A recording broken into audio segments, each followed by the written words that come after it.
everyone, welcome back to my channel. I'm Em, and welcome to this new weekly vlog or half weekly vlog. I haven't decided how long this is going to go for yet, but it is currently February 11th and I've only finished 2 books this month, which is really testing my belief in the statement that you are a reader no matter how many books you read. Believe that for everybody else. We're testing if I believe it when I have to apply it to myself.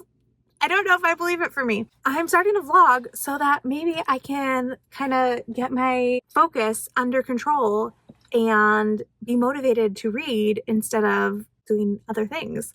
I did put a big old pause on Nona the Ninth by Tamsin Muir, which if you've been watching my videos, you know I was rereading very, very slowly through January and the first part of February. Because I'm doing it so slow and I'm focusing so hard when I read it, it is definitely like taking up a lot of time, and it's time that I really want to devote to it.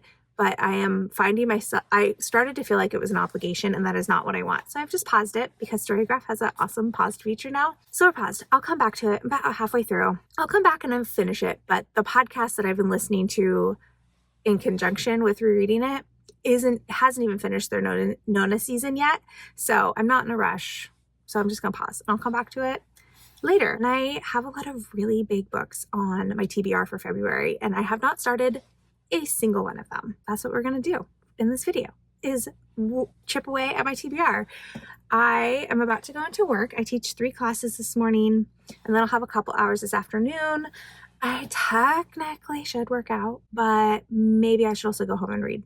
We'll see, but I just wanted to pop on, say hi, get this vlog rolling so that I have the game plan in my head about what my afternoon should look like. Welcome, friends. All right, I am home from work. I did work out. I've had lunch, and I was sitting and trying to finish up a book for a different vlog that I'm, oh well, that's coming. But let's get into what I'm like free reading right now. I am a little over 50% of the way through Station 11 by Emily St. John Mandel. 54%. Okay. My Kobo says I have 3 hours left, and this is a reread for me. I read it initially when it first came out, or maybe a year or so after it came out. Was Emmett born yet? I think when Emmett was really, really little. And I always remember the opening for this book. Okay, let's rewind. So I'm rereading Station 11. This is for a science fiction and fantasy book club that I am in, and it's interesting rereading this because I haven't read it since it first came out. I think I read it within the first year of its release, and I haven't reread it since, and I haven't read any other Emily St. John Mandel books, so I know she's come out with some other ones. And this is a pandemic book, and it's set kind of all over the place, but it starts in Toronto, and there's this pandemic that spreads super fast, and it wipes out a significant chunk of the population. And we're following this story in different groupings. So at the beginning, when we start, which is on the evening that the pandemic really takes off, this virus really gets its teeth into humanity, and we're in Toronto at a production of King Lear. And this is always what I remember about this book. I remember this part so vividly because I just think this is such a cool idea for a production of King Lear. And in this particular production, they have hired 3 young actresses to be on stage pre-show and then intermission as the young princesses of younger child versions of Lear's daughters, and they're on stage playing with each other, moving around. And I just think that's such a cool idea. And of course they're used later when Lear is hallucinating, and it's such a cool idea. Anyways, so we start off there, and we're following Javine, he's going to school to be a paramedic. And one of the actors, the lead actor, the man playing Lear, he has a heart attack on stage, and Javine jumps up and starts CPR and tries to save him, and can't. And the actor ends up passing away on stage. And then as Javine is walking home through the snow in Toronto, he learns about this virus that has entered Canada and is starting to take over. And so we alternate chapters with Javine in his brother's apartment as the virus is rampaging through the city. And then we are also following Kirsten, who is one of the actresses, like one of the young actresses playing Lear's daughters. And we are following her 20 years after pandemic. So time has switched in her POV. Time has switched to where we're no longer counting years like 2001, 2002, 2003. Now it's how many years post the world changing are you? And it's year 20 for her. And she's part of this traveling symphony that plays music and performs, but primarily performs Shakespearean plays. And they travel around because the world has shrunk down. There's no more electricity, there's no more internet, there's no more television, there's no radio, there's no global news, there's not even like national news. There are just these pockets of people living together in really small towns, or what would be towns throughout the United States. And so we're just following what's going on with Kirsten living in this traveling symphony. And then interspersed with those two, we get snippets about different people and what their lives were like before the pandemic. So we get a lot from the actor who passed away from the heart attack, Arthur. We get a lot about his life and perspective from various ex-wives of his, and it's just really beautifully written. And I just think at the end of the day, that bit with Lear is what stands out to me. The chapters are generally pretty short. Every once in a while we'll get a longer chapter, but there's usually something happening in that chapter. There's some intrigue going on, because in Kirsten's timeline, they go to this small town where they had left two performers a couple of years prior because they had been about to have a baby. And so they left them in this town knowing like, okay, you're going to stay here, you're going to have the baby, raise it in one spot, because traveling would just have been too hard. And then like in 2 years we'll come back and you can join up with the caravan again. And they go back and their people are gone. And nobody in the town will say what happened to them or where they go.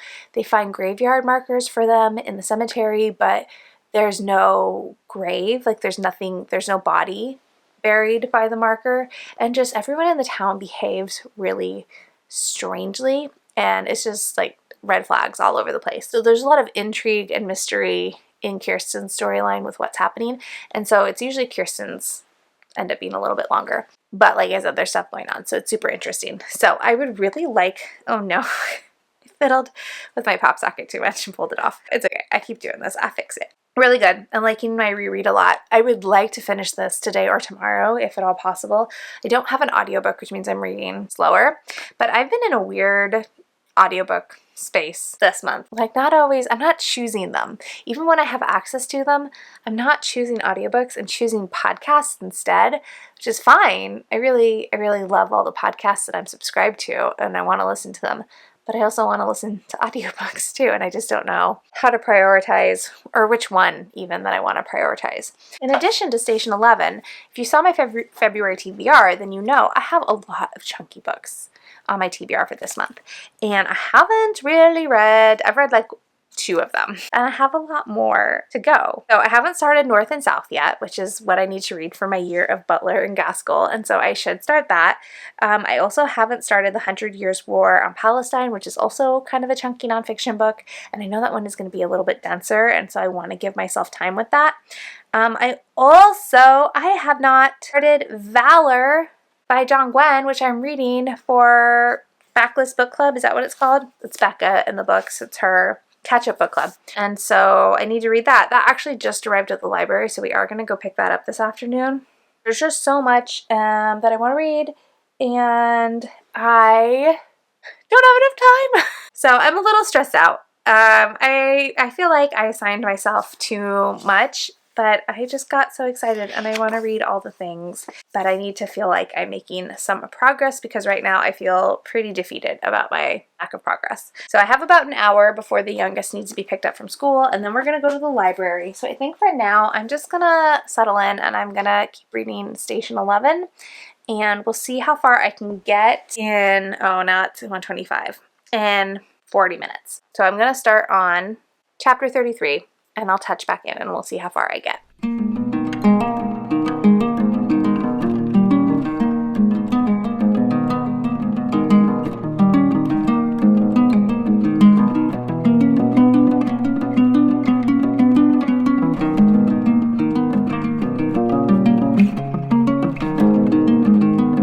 Okay, well, I accidentally fell asleep while reading.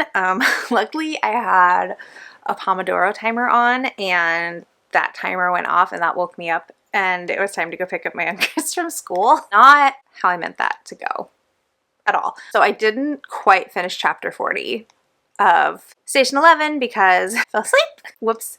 But I went and picked them up. We went to the library. I picked up my holds. I'm home. I have a snack of yogurt and granola. I found a brand of lactose-free yogurt at the grocery store that I go to, and it makes me so happy because I can't actually eat yogurt because it makes my stomach really uncomfortable. And I don't really want non-dairy yogurt. Also, non-dairy yogurt is expensive. It's expensive. And my children have no qualms about swiping my yogurt, no matter how much I paid for it. So anyways, I'm excited to have my yogurt and granola and blueberries.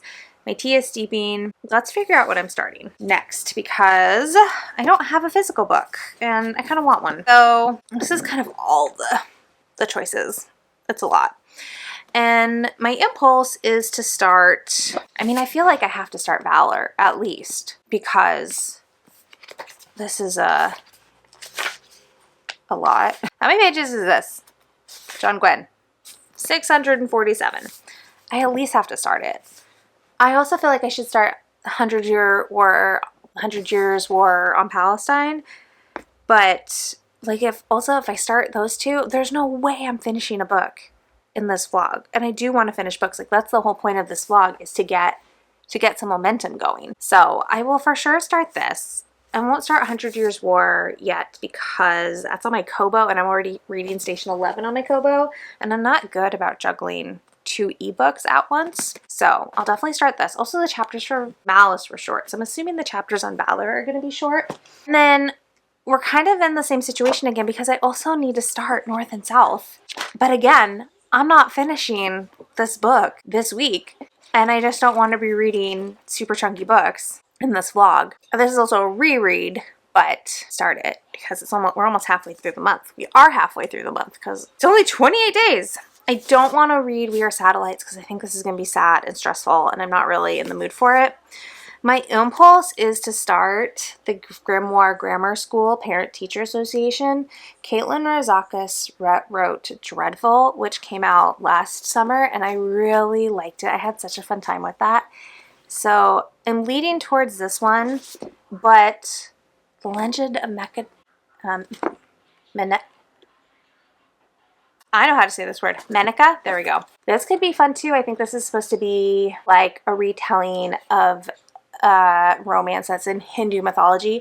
I'm assuming maybe kind of similar to Kekai, like that vein, even though that's not a romance. But I don't know. We have a lot of choices. And I don't know what to do. I did already start this one. I read like 12 pages of it when I grabbed it from the bookstore, and I really thought it was fun. Yeah. And I've already tried a chapter of this, and I don't think I'm in the mood for like romantasy. So maybe I'll try a chapter and see what I think. I don't know. Do I know what I want? No, absolutely not. But it's the point of this video, is to figure out what I want. I'm going to start this. Okay, I truly picked the most chaotic way to read last night. I basically have my 3 books and I went chapter by chapter. So I read a chapter of Station 11, and then I read a chapter of the Grimoire Grammar School, and then I read a chapter of Valor, and it was so chaotic. But I kind of dug it because for the most part, I was interested in what I was reading. And so when I switched, I was really excited to go into the book I was switching into because I had been so into it during the previous chapter. And so I think it might have even helped with my focus a little bit, maybe, because I was always switching it up. So not great for like long-term attention span, but yeah, who cares? I was reading. That's all that matters. It's already 12:45. I don't know where the day went. I went to work. I went to the grocery store because theoretically we're getting snow tonight. And I normally grocery shop on Thursday or Friday, so I just went a day early just so that in case it does, it rarely snows here, like, and very rarely as much as the weather apps think it's going to, but we're hopeful. I would love to not have to go to work tomorrow morning, and the kids would love to not have to go to school tomorrow morning, so fingers crossed. And then we can just have like a cozy, slow reading morning. Even like a 2-hour late start. That would be awesome. Anyways, I made more progress in Station 11. I am now 84% of the way in. My Kobo says I have an hour left. Okay, sorry, my memory card was full. What was I saying? I want to finish Station 11 today. Oh, I will say, the chapters for the Grimoire Grammar School Parent-Teacher Association, because title is so long, and also the chapters are long. So I didn't quite finish this chapter last night. Oh God, I was only 2 pages away. That's so frustrating. I hate putting my book down in the middle of a chapter, especially at night. I try so hard to read to the end of the chapter before I go to bed, and last night I just couldn't do it. I was so tired, which, like, I've been so tired. Anyways, you don't want to hear me complain about how tired I've been, but anyways, I was really close to the chapter. That's frustrating. So these chapters are really long, so this definitely takes me a minute, whereas the chapters for Station 11 and for Valor are much shorter, so I've only gotten 1 chapter in to Valor because I did like 1, 2, 3, 1, 2, and I fell asleep. So Liv is doing silent support sprints this afternoon. Also, the kids don't have school on Friday, which means their Valentine's Day party, well, for my youngest, because the middle schoolers don't do Valentine's parties, but my youngest Valentine's Day party is tomorrow, and we haven't gotten any Valentine stuff yet. I have just procrastinated it so hard, and I have to teach this afternoon. And then we have like activities. My oldest has gymnastics, and then I go take ballet on Wednesday evening. So like we have stuff to do this tonight. So I like need to get on my shit at some point today, but I don't know what that's gonna be because I really don't want to. But you know, such is life. Anyways, I am going to stop talking to the camera. I'm going to unmute these sprints, and I'm going to keep up my routine of reading a chapter. So I'm gonna finish the chapter of this, chapter of Valor, chapter Station 11, round and round and round. And then I will probably wait to update you on these 2 until I have like a better idea of plot. So this is book 2 in a quartet. So that's your update. Let me know if you also read books like this. I usually do not, but I was watching one of Allie's videos that she did recently where she was experimenting with reading multiple books at once, and one of the days she read like this, and I was like, that sounds like that could be a good time. Let's try it. And so here we are. Okay, I'll talk to you. Bye.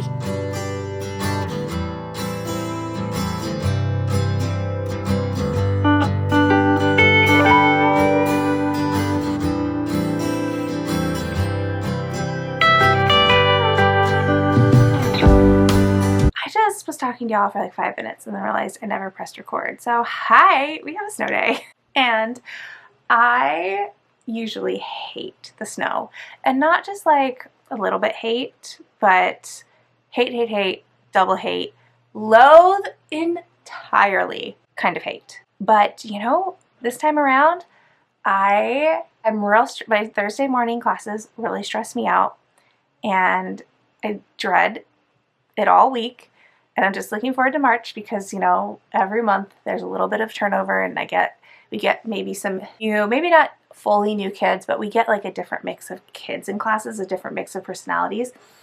And so I'm hoping it'll be less stressful in March, but it's very stressful this month, and I don't want to teach it. So I went grocery shopping yesterday, so I didn't have to worry about needing food or like missing anything for the next couple of days. And my work just decided to close all of our buildings, and they're paying all of the staff because we would have been there if not for the snow, which is great. And so I don't have anything to worry about. I don't have to worry about losing money for my paycheck. I don't have to worry about missing food or being out of something. So I just get to like enjoy being at home and having a slow day, and that's great, and I love it. I did finish Station 11. Why do I keep saying station weird? Station 11 last night, and I went on to my Goodreads, which I don't use Goodreads anymore. I'm a Storygraph girly now, but I wanted to see what I rated it because I was still using Goodreads at the time when I first read Station 11, and I read it in February of 2017. So my youngest was 2. That kind of tracks because that's right about when I like started really getting into reading again.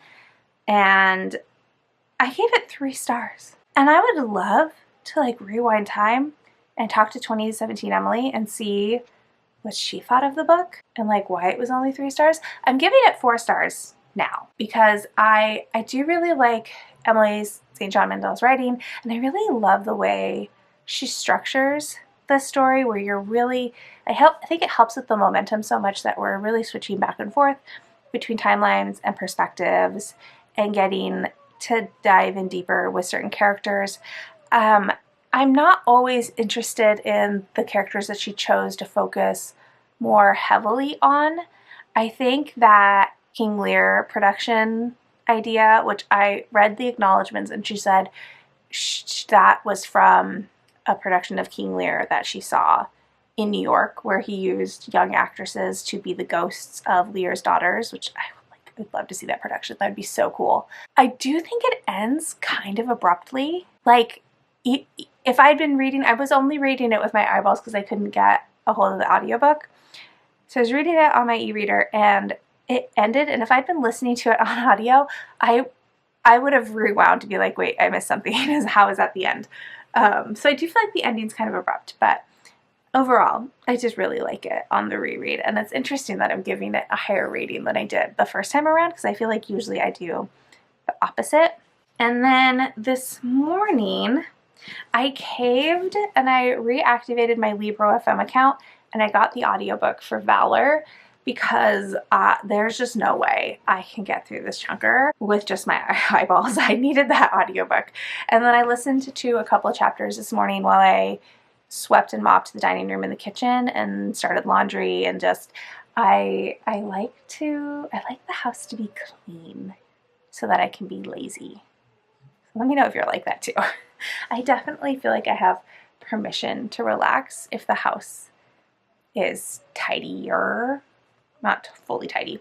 But this is book 2 in the Faithful and the Fallen series, so this is just picking it back up where Malice left off. And I'll be honest, I read Malice a year ago, so I don't fully remember who everything is or what we're doing or what was going on. Like, I generally remember the ending for like our main character, but not fully. So a little bit of this is me going to like the character glossary to remind myself of like, who the heck is this? What's going on? What are we doing? So I'm really grateful he has this character glossary, but it is overwhelming to open this book and see all these people. This is very much like, I think, classic fantasy where you have a chosen one and there's a battle between good and evil. And I didn't love Malice. I think I gave it 3.5 stars. So I'm hoping that I will like Valor more, but this is a lot to commit to. And then I have read about 100 pages of the Grimoire Grammar School Parent-Teacher Association. And I don't think I've given you a synopsis yet, but this is about Vivian and her daughter Aria, who's 5, was bitten by a werewolf. And Vivian and her husband Daniel have no magical ability or anything whatsoever, and so they have been accepted, or Aria has been accepted into the Grimoire Grammar School, and it's a school for magical kids. And Vivian is really struggling to adapt to this magical world that she and Daniel have been thrown into.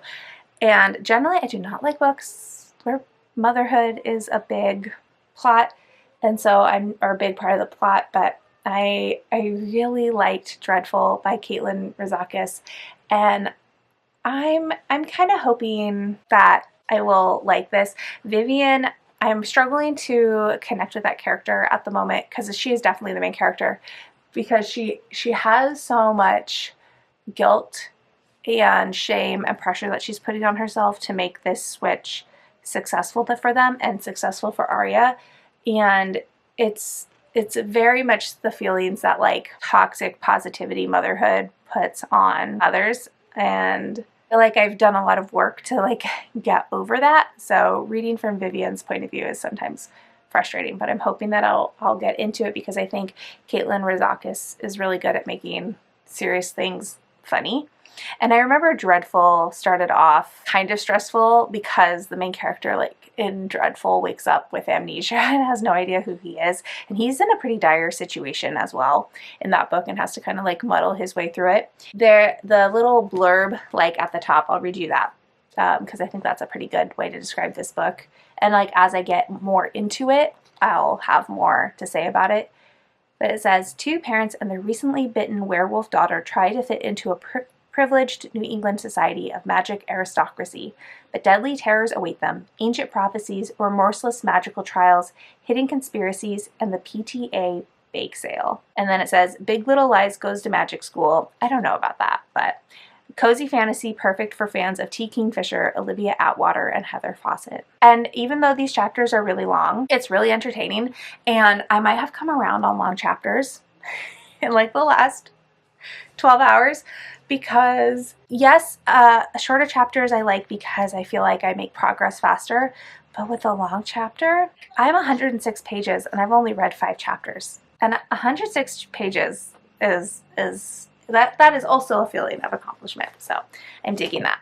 And then real quick, and then I'll stop yapping at you. I got book mail this morning, and I know what it is, and I'm super excited for this book. I saw the blurb for it, I guess a couple months ago, and then the publisher, one of their publicists, reached out and asked if I was interested in a physical copy, and I had already had a digital copy, but reading e-readers are just, or e-arcs, they're just struggle. That's just a struggle for me. I don't like how they're formatted, and I just really struggle to read them. So I was really excited that this publisher wanted to send me a physical arc. Yay! Oh, its cover is so pretty. So it's A Far Better Thing by H.G. Perry. And why I'm so excited about this is because this is about Sydney Carton. And Sydney Carton is one of the very tragic characters from A Tale of Two Cities by Charles Dickens. And A Tale of Two Cities is one of my favorite classics. And Sydney Carton, I love Sydney Carton with my whole heart. Like that, oh, Sydney Carton walked so many emo, sacrificial boy heroes and YA fantasies could run. This is set like during the events of A Tale of Two Cities, but reimagines Sydney Carton as a changeling and Faye being wrapped up in this plot. And I am so excited. Oh my gosh. Oh, love it. Tor sent this to me, so I'll probably bump this up the TBR here pretty soon. It doesn't come out until June, but I am so excited. Now I gotta do something. So I'm not quite sure what. I might try to do like a crafty thing, or I might just sit and read. We're definitely not going anywhere today, and I love it.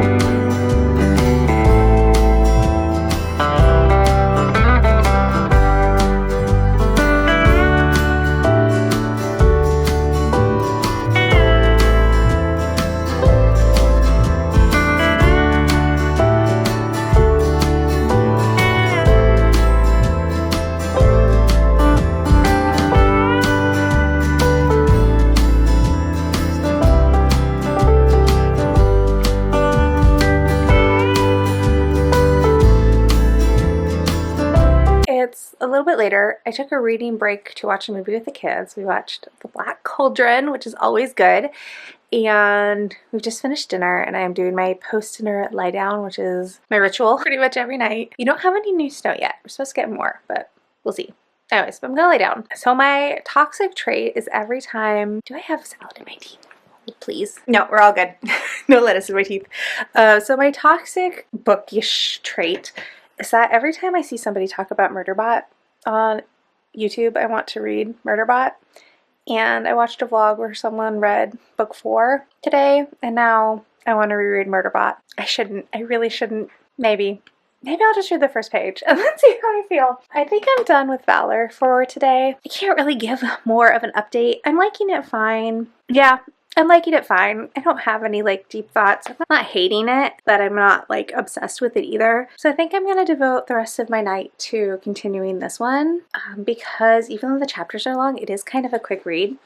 And I'm liking Vivian more. I will say I do like Caitlin Rizakis's commentary on just some of the ridiculous things parents do because they think it's gonna help their kids, but it's not. It's not stuff that's important. Like, it's not actually what kids need to feel loved and happy and, you know, all those good feelings and good things that kids need. Like the stupid bullshit that some parents or like a certain type of parent gets wrapped up in. Like, that's not what's important. So I like how she's calling that out in this book. This does in the way Dreadful did. Well, Dreadful felt like more of a farce, and this one feels more like satire, but in a very, I don't know. I just like her writing so much. And I like that this is a very different world, different setting. Characters feel super different. Like, it doesn't feel like Dreadful at all. And I really like that. So yeah, okay, I'm gonna read this and maybe start rereading All Systems Red. Because why not? Because it would make me happy. And I just need things that are gonna make me happy.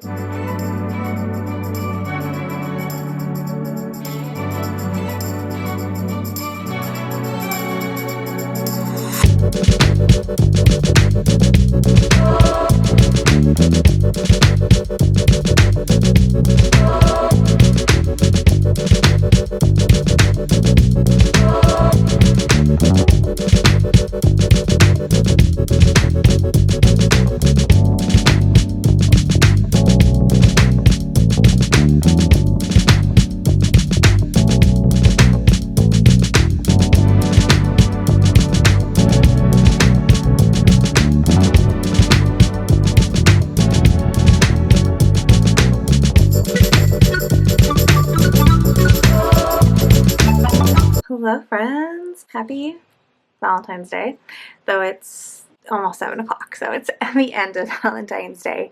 And as I'm sure you saw, I went a little chaotic with my reading. I did reread All Systems Red, book 1 in the Murderbot Diaries. No regrets. I love it so much. I gave it a 4.75, which is what I gave it the last time I reread it. This first volume is never quite a 5-star for me, but it's so close, and it gets closer every time I reread it. But this series follows Murderbot, who is a sec unit, which is like a mix of, it's like an AI, but it has some robotic parts and it also has some like human parts. And in this world, Murderbot, who is a sec unit, which stands for security unit, they're supposed to be like bodyguards and are controlled by a company that contracts the sec units out to people for hire. But Murderbot has hacked its governor module and is now pretending that it is still a part of the horde. Basically. And Murderbot has been leased out to this group of explorers, scientists, adventurers. It starts when this group is already on this planet and they're looking for samples, I think. And there's a mystery in this book because this group is attacked almost right away, and Murderbot almost off the bat suspects foul play And so it's the mystery of trying to figure out what is going on, who could be trying to attack these people, why they could be trying to attack these people, and Murderbots' growing relationship with these humans. And I really love this series because, like, I think everybody who loves this series, I really identify with Murderbot's awkwardness, how much it dislikes talking to other humans, and really just wants to be left alone to watch its futuristic version of K-dramas is what I imagine. Murderbot's particularly obsessed with a long-running serial show called Sanctuary Moon, and I just imagine it as a K-drama. But yeah, I absolutely love this series. It's definitely a comfort read for me at this point. I cannot even tell you what number of reread this is for me because I've read this series so many times and have reread book one in particular so many times. The audiobooks are narrated by Kevin R. Free, and he does an excellent job capturing Murderbot's really dry sense of humor and its disdain for all things human, but also its desire for connection, even if the process of connecting is super awkward. So yeah, no regrets. It was really fun to do that today.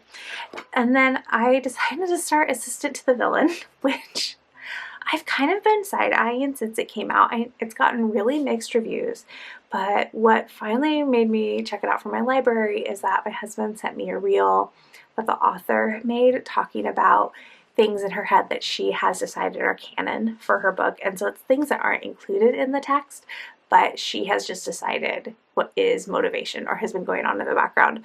And her giddy joy in talking about these characters is what pushed me to pick it up. And so far, I'm having a pretty fun time with it. It's really light. It's really funny. It's not taking itself too seriously, which is definitely what I'm in the mood for right now. So it's about this woman named Evie who is trying to support her ailing father and her sister, and she keeps getting fired from her jobs because she's clumsy and she is like a compulsive talker and doesn't know when to shut up.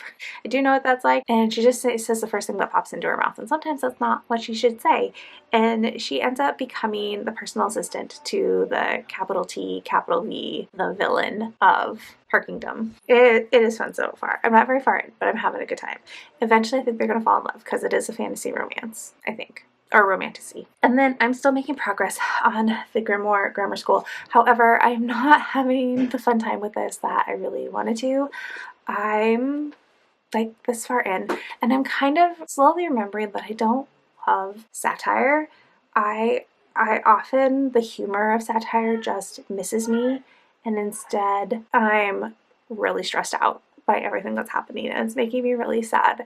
And the way these moms and their daughters are bullying Vivian and Arya are just, it's making me so sad and so upset, and I can't see through it to the poking fun at it because I'm just so upset at how they are being treated. But there were a couple lines that I read earlier today that kind of resonated, that I think kind of capture what the situation is in this book. So there's this one thought. So this is told in third person, but it's close third person, so you're getting Vivian's thoughts. No matter how much she did, there was always more to do, an endless fractal of work to make people think better of her, none of which particularly brought her joy. And I feel that. I feel that in all the like social things we have to do when like you have kids in school that feel like it's not what you want to be doing with your time, but it's like the things that you have to do in order to support the system, I guess, of like school and extracurricular activities and sports and, you know, all those things. And then the other one that I really liked, was so much of parenting was surreptitiously watching the other parents around you and trying to decide whether you were being normal. Yes, I feel that less so with my youngest now because, well, I still do not know what I'm doing. I have a little bit more confidence in my parenting, and I'm less anxious about checking to see if we're parenting in the same way. But I did feel that sentiment a lot when my twins were like Arya's age, when they were like 5. So yeah, I wish I was having more fun with this, but honestly, it's stressing me out too much for me to have fun.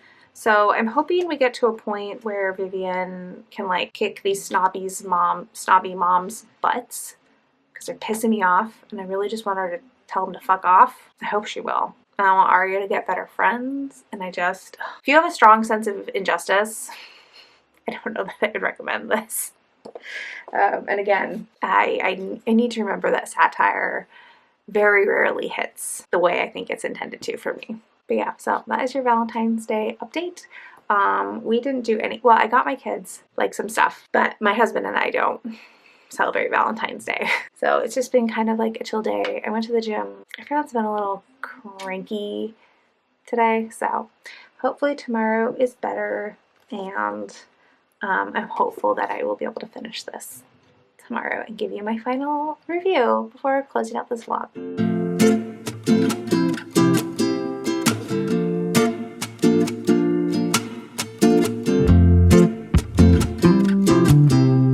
Hello friends, it's Saturday and I have a couple of non-reading updates for you and then a couple of reading updates for you.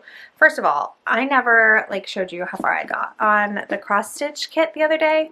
I got this for my birthday, which is in July, so I've been sitting on this for a minute, but I did complete the laugh for the Live, Laugh, Loathe, and I am going to work on it more. I just haven't really sat down and listened to the audiobook for Valor in the last couple of days. I just poked myself with the needle. Anyways, so I will continue with this probably tomorrow. I'll sit down. I'll try to make time to sit down.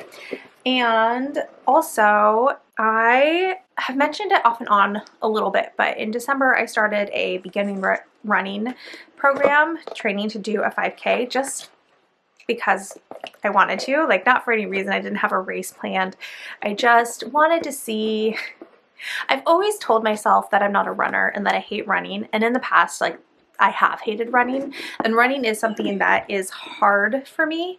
Not that physical act of running, but like there's a lot of like mental hurdles I have to get past in order to run.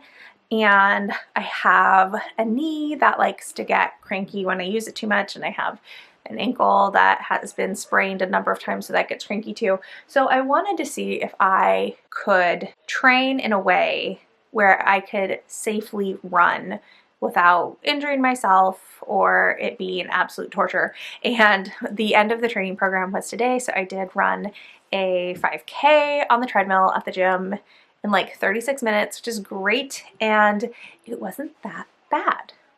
I will say I am a very slow runner. My pace is super slow, and I keep it super slow on purpose because I am really trying not to injure myself right out of the gate. That went well. I was really scared to do it, I thought, but I had just I hyped myself up so much that I ended up building it up to being a bigger deal in my head than it actually was, which is like story of my life. And then reading wise, I did finish the Grimoire Grammar School Parent Teacher Association this morning. And I am so happy to say that shortly after I updated you last night, this took a switch for me. And we got to a place where Vivian really figured out like who is her friend and who are being like the queen bee mean girls, and started to gather a community around her of people who were always there, but just she had been overlooking.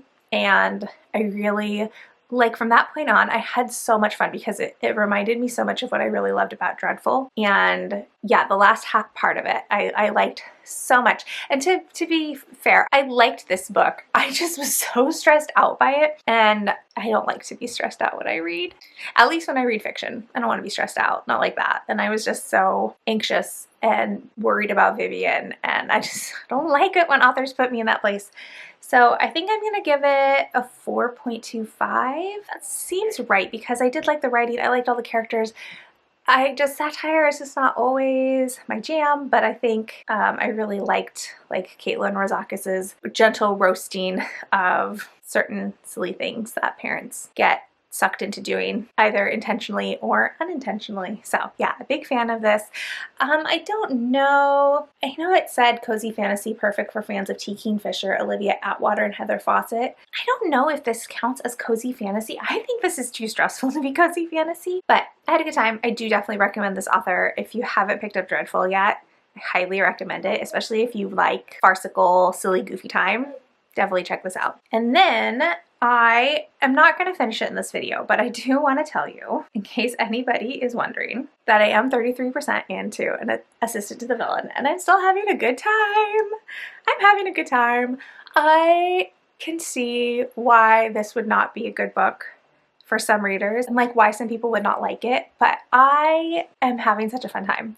And it's so lighthearted, and it's so silly, and the stakes are so low, and I mean, stakes are low for me. Stakes are high for the characters. And I'm having so much fun. And I just want a book that is fun, especially as I am still reading Valor, which has zero fun. So balance, it's all about balance. So with that, we're gonna wrap up this little vlog. I don't know if this did what I wanted it to when I started it on Tuesday, because the original intention was to get through the books that were on my TBR for February. And while I did finish, but then I also started a book that was not on my TBR, finished a book that was not on my TBR, and started a book that is on my TBR but I haven't finished yet. So I don't know if this did what I wanted it to do, but I've read some good things. This is a very like solid 4-star reading month for me, which do I wish there were more 5 stars?